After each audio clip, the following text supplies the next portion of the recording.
Welcome to the Midnight Mind. If you haven't subscribed yet, please do, and give this video a like. I'd really appreciate it. It's midnight, and that's the perfect time to step into the mind of Schopenhauer. Have you ever noticed how your days repeat themselves? The same alarm, the same path to work, the same faces, the same quiet exhaustion at night. You move, you speak, you even think on schedule, but deep down, you feel absent from your own life. It's as if someone else has taken over, and you're merely watching yourself perform the role.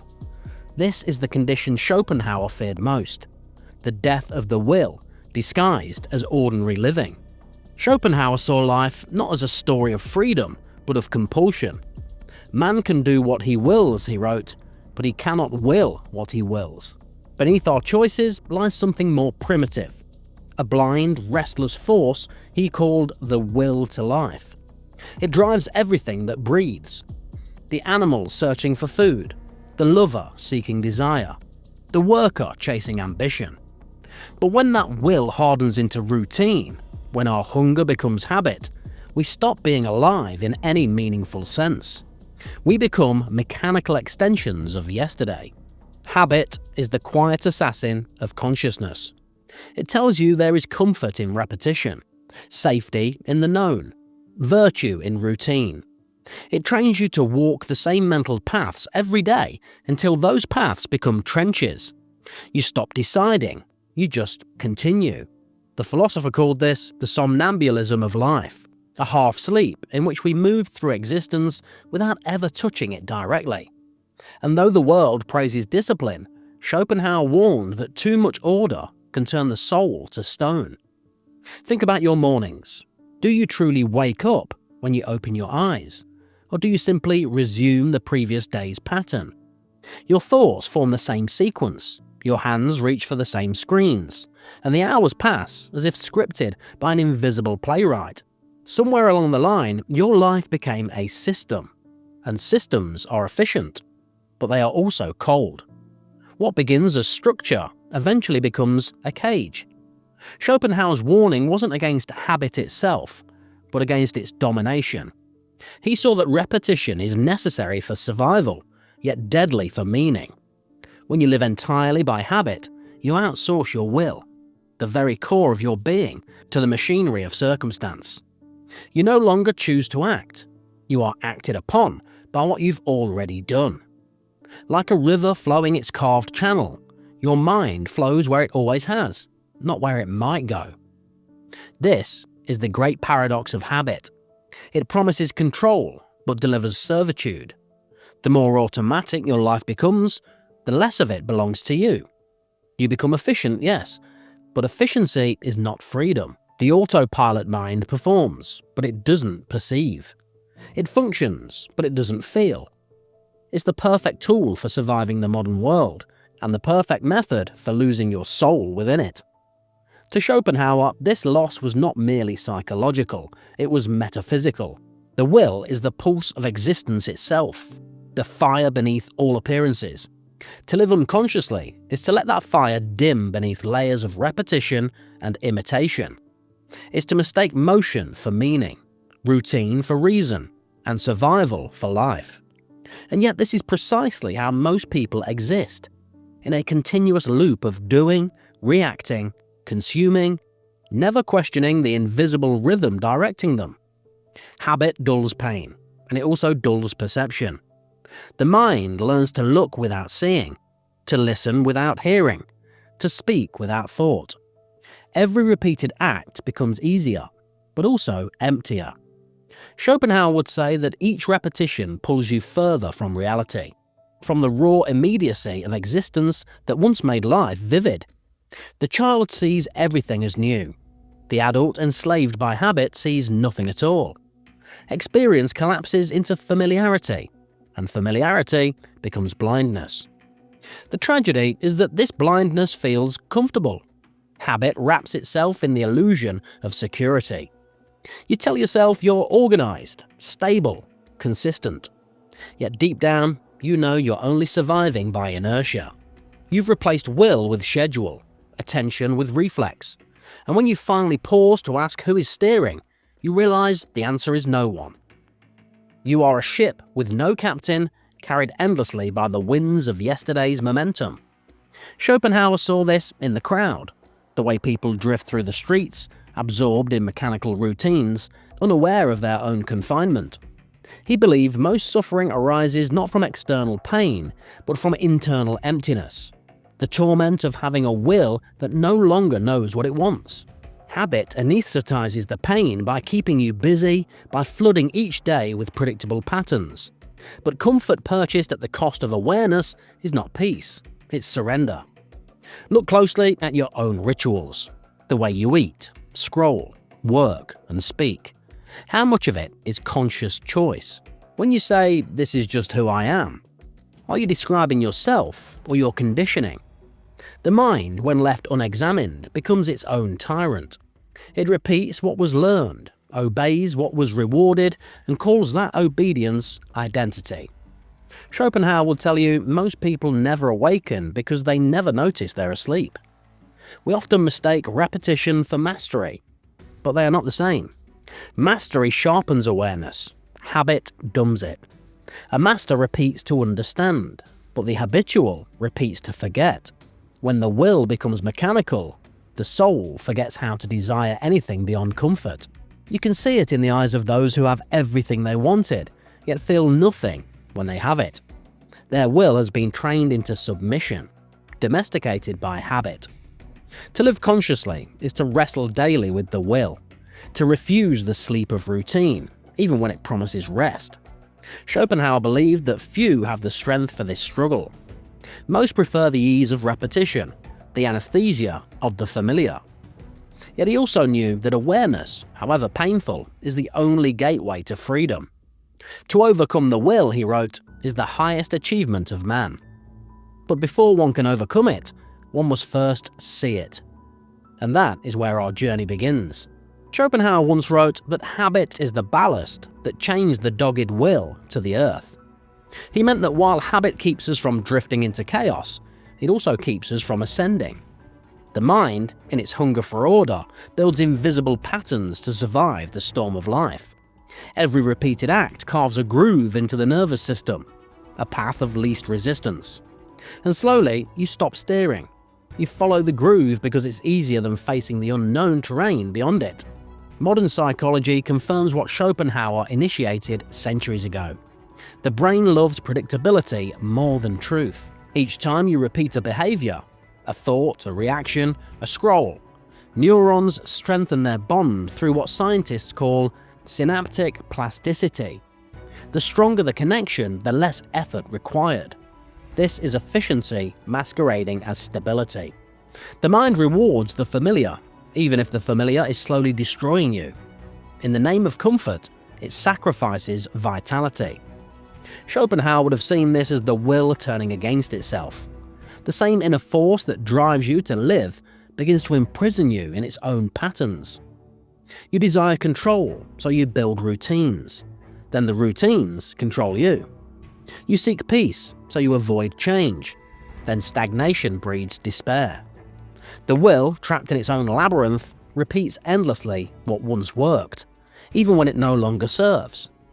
In his view, this is the essence of suffering, compulsion without awareness. Think about how habits begin, rarely by choice. A stressful day leads to distraction. Distraction becomes ritual. Ritual becomes identity. But I'm just someone who needs my phone before bed, you say. But the phone is not a preference. It's a pacifier for a restless will. Each swipe is a repetition of the same silent command. Don't feel, don't think, just continue. What appears as routine is often a disguise for avoidance, the refusal to confront the quiet emptiness beneath. The mind's greatest trick is to call this mechanical living normal. We rationalize our automation because questioning it would demand confrontation with the void. Schopenhauer called this the terror of consciousness, the unbearable awareness of existence without distraction. Habit softens the terror. It keeps the mind busy, endlessly preoccupied with trivial loops. You become the servant of invisible circuits that run beneath your awareness, obeying impulses that no longer pass through thought. But this is not just philosophy, it's biology. The basal ganglia, the brain's habit center, doesn't distinguish between what helps and what harms. It stores every repeated action the same way, linking cues to responses, rewards to repetitions. You might wake up each morning determined to change, yet find yourself repeating yesterday within minutes. The brain acts before the self awakens. Schopenhauer would say, the intellect is a lantern carried by the will, not its master. This is why willpower alone fails. You cannot decide your way out of a deeply etched pattern. The intellect makes resolutions. The will enforces routines, and habit is the will's most ancient form of obedience. Instinct disguised as intention. Modern neuroscience echoes this through the concept of automaticity. The more familiar an action becomes, the less conscious effort it requires. What begins as freedom ends as reflex. The will becomes a loop. Schopenhauer saw the same tragedy in the social realm. People repeat moralities, opinions, and values, not because they believe them, but because they have always believed them. Habit shapes thought as much as behavior. Custom, he said, is the chief magistrate of life. The majority live not from conviction, but from imitation. They inherit patterns of feeling, speech, and judgment, and call this inheritance identity. To break free is to awaken alone, stripped of the comfort of shared illusion. This is why most people resist change even when they suffer. To alter a habit is to threaten the entire structure of selfhood built upon it. You might hate your routine, but at least it defines you. The mind clings to repetition because repetition preserves the illusion of continuity. Without it, the ego fears collapse. Schopenhauer believed that deep down, humans would rather suffer predictably than suffer consciously. Because awareness demands courage, and habit demands nothing. Notice how this dynamic appears everywhere. The worker who dreams of freedom but fears quitting. The lover who repeats broken relationships because chaos feels like home. The thinker who reads but never acts. Each one trapped in a loop, mistaking motion for progress. In each case, habit provides meaning's counterfeit, activity without direction. The will keeps turning its wheel because it cannot bear to stop. In this restless turning, Schopenhauer saw the very rhythm of existence, blind, mechanical, unending. But he also recognized a terrible beauty in this realization. Once you see the machinery, you can no longer deny it. You begin to observe your own automation, the way thought arises without permission, emotion flows without cause, action follows impulse. This is the first flicker of awakening. Awareness fractures the spell. You may not yet control the habit, but you are no longer entirely consumed by it. The observer within begins to stir.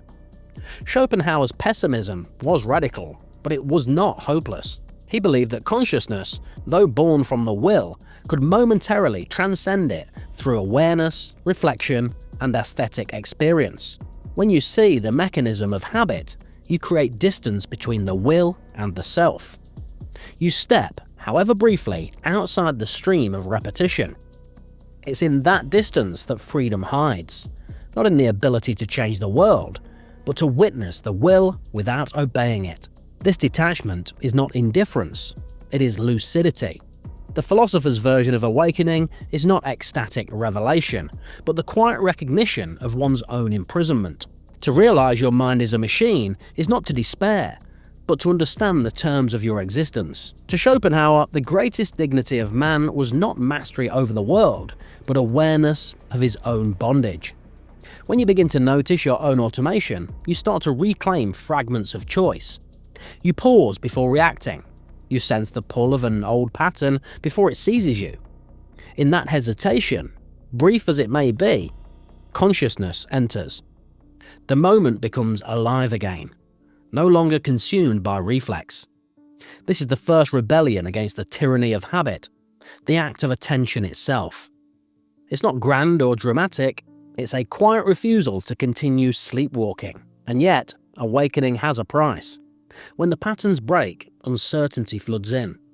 The comfortable rhythm of repetition gives way to the raw unpredictability of life. Many retreat back into habit, unable to endure the weight of awareness. But Schopenhauer would say that this discomfort is the sign of life returning. Pain is not punishment. It's the sensation of waking up. The will resists change, but the spirit depends on it. Every transformation begins with disobedience, not against others, but against one's own automation. To awaken is to betray the comfort of repetition. It is to interrupt the rhythm that keeps you asleep. Schopenhauer believed that while the will enslaves us through habit, consciousness offers a narrow passage of freedom. Not by defeating the will, but by observing it with unflinching clarity. You cannot master what you will not face, and most people spend their lives avoiding that mirror. When you begin to see your own machinery, the first feeling is discomfort. The routines that once felt safe now appear as chains. The conversations you repeat, the distractions you crave, the emotions that visit like clockwork, they reveal themselves as programs, not personality. You start to sense how deeply you've been conditioned by circumstance, how little your daily life arises from authentic intention. It's an unsettling revelation. Most of what you call you is habit wearing a mask. But that realization is the birth of agency. The awareness that you're trapped is the beginning of escape.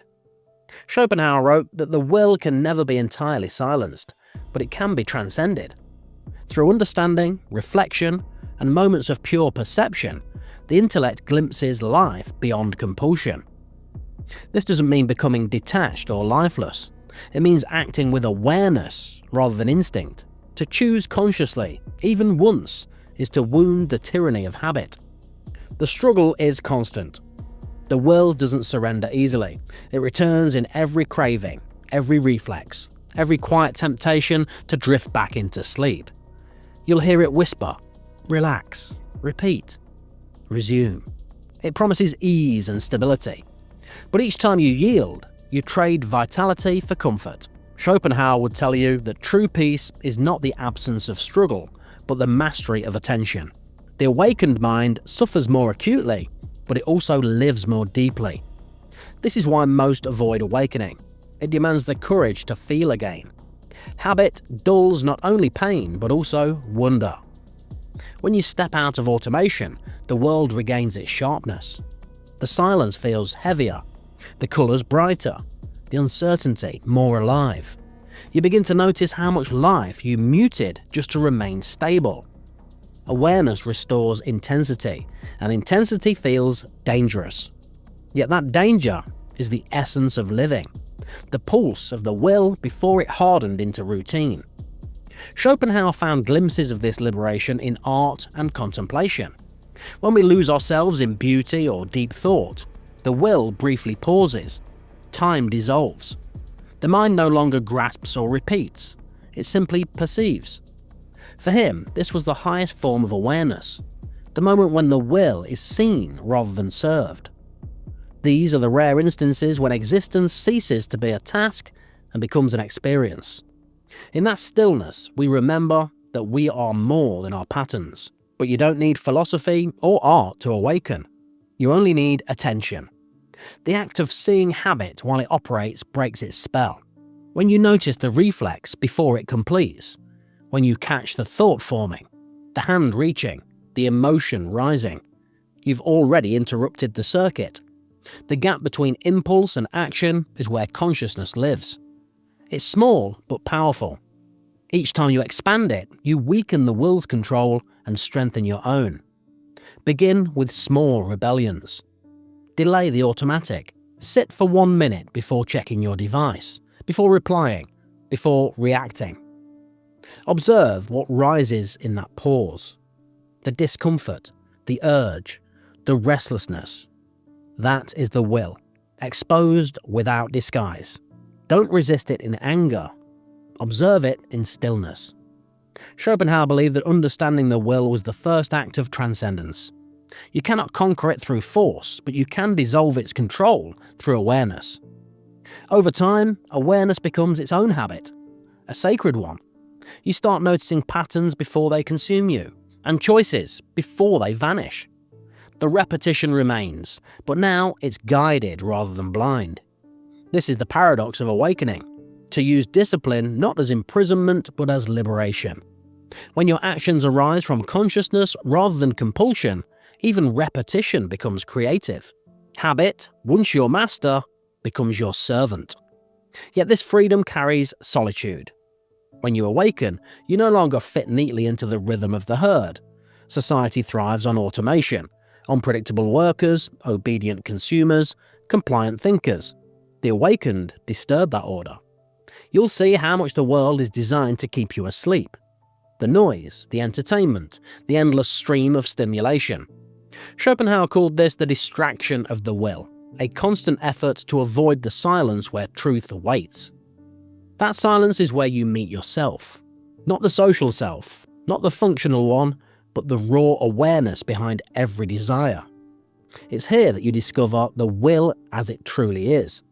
Restless, hungry, and endless. To see it without running is the essence of wisdom. You realize that life's suffering was never the enemy. Unconsciousness was. Pain is a reminder that you are awake, that the machinery is not invincible, that beneath the repetition still beats a living will capable of choosing. Schopenhauer's philosophy may sound bleak, but hidden within it is a profound invitation to wake up from the illusion of mechanical living. He believed that freedom was not a state, but an act, a continual refusal to obey the inertia of habit. Each moment of awareness is a small rebellion against the ancient force that drives all things. You cannot escape the will, but you can illuminate it. And in that illumination lies a different kind of freedom. Not release, but understanding. The final challenge is endurance. Awareness is not a switch you flip. It's a practice you sustain. You will fall back into habit 1,000 times, but each time you awaken, even briefly, you strengthen the part of you that observes instead of obeys. That's the slow evolution of consciousness Schopenhauer hinted at, the gradual awakening of the mind from the hypnosis of repetition. Freedom doesn't arrive all at once. It appears in fragments, in the pauses between reflexes. So ask yourself now, how much of your life is choice and how much is momentum? How many of your beliefs are examined and how many are inherited? How often do you act and how often do you repeat? The moment you ask, you are already waking up. Awareness is the first and final act of rebellion, the refusal to live unconsciously. You're not here to function, you are here to see. Schopenhauer warned that most people live and die on autopilot, never realizing it. But you have a rare chance to notice, to stop mid-motion and feel the pulse of the will within you. Wild, ungoverned, alive. You can't silence it, but you can witness it. And in that witnessing, you become something greater than will. A consciousness capable of choosing its own rhythm. The herd will always repeat. The system will always automate. The will shall always hunger. But you can wake up. Freedom begins the moment you stop moving automatically and start noticing again. The machinery of habit will whisper you back to sleep. Resist it. Because in a world built to automate you, the simple act of awareness is the most radical form of rebellion. Well, that's it for today's episode. Thanks for joining me. If you enjoyed this video, please hit the like button. And if you would like to see more content like this, please consider subscribing to the channel. And I'll see you guys next time.